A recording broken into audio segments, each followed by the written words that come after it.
આપણે બે મિનિટ ક્યારે ભેગા થયા હતા અથવા તો તમે મને કોલ બેક કર્યો હતા તમે શું આપણી ઓલી વાત છે એનું આવો તો આપણે નિરાકરણ કરી એ વાતથી અમારો સફાઈ કામદાર સમાજ અત્યારે પીડિત છે અને ચાર વ્યક્તિઓ જાય છે ચાર વ્યક્તિઓ પીડાય છે એમાં સવારે 3:30 4 વાગ્યાના જાય ચાર વ્યક્તિ જાય અને એ 8 વાગે આવે ને તો એના નોંધમાં વિચાર કરો એક વ્યક્તિની નોકરીને 4 જણા કામ થાય તો એ કામ ઝડપ થાય કે ન થાય થઈ જાય ને મેડમ એક વ્યક્તિ કામ કરે ફેર પડે કે ન તો સાહેબ અકોર્ડિંગ ટુ રૂલ્સ ક્ષેત્રફળ પ્રમાણે જે વસ્તી હોય એ પ્રમાણે સફાઈ કામદાર મૂકવાના હોય ને મેડમ કોન્સ્ટિટ્યુશન જ્ઞાન છે ને જેટલી વસ્તી હોય નગર નિગમ હોય તાલુકા હોય મહાનગરપાલિકા કોર્પોરેશન હોય એ રીતે મૂકવાના ક્ષેત્રફળ પ્રમાણે બરાબર છે હવે સાહેબે કીધું 16 લાખની ગ્રાન્ટ મળે એની અમે કેટલું ચૂકવવું થશે કેટલું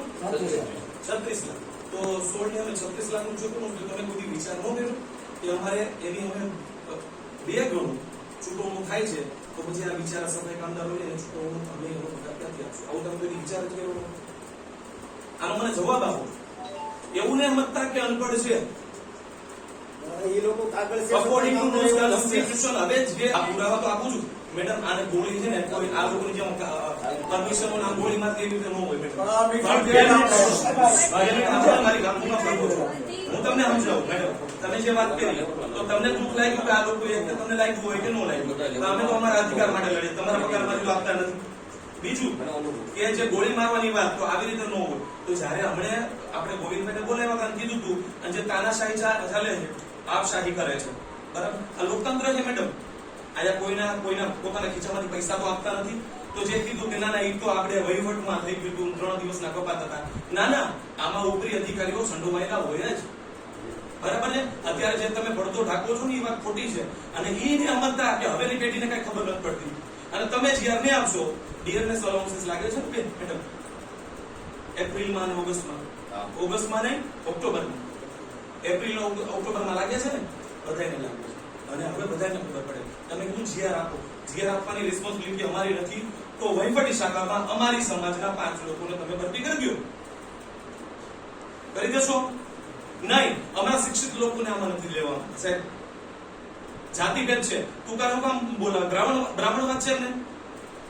એટ્રોસિટી મૂકી દીધી હોય તો મેડમ કોણ બચાવશે એ કાયદો અમારા બાપે લખ્યો અમારી મહિલાઓને તો એક્સક્યુઝ એ કાયદો અમારા બાપે લખ્યો તો પછી અમને તુચ્છ સમજીને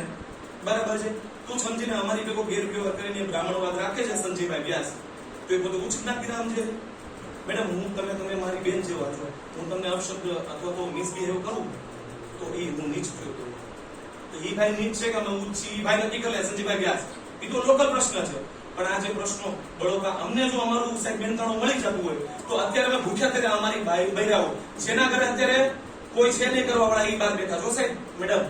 તમે તો જમીન આવો તો વાંધો ન આવે પણ આ એવા લોકો બેઠા છે આના બળોકા પોલિટિકલ લેવલના જે લોકો છે એ રાજકારણ કરીને અને જે વાત કરીને તમે સાહેબ કે તો તમારા નાયતનો પ્રશ્ન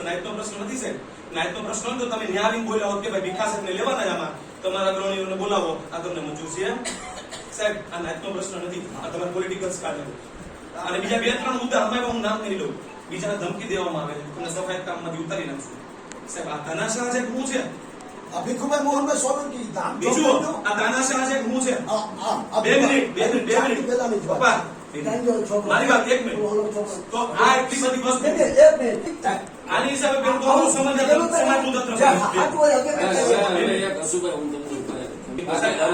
અમને મુદ્દાનું નિરાકરણ લાવી જો બીજા પ્રશ્નો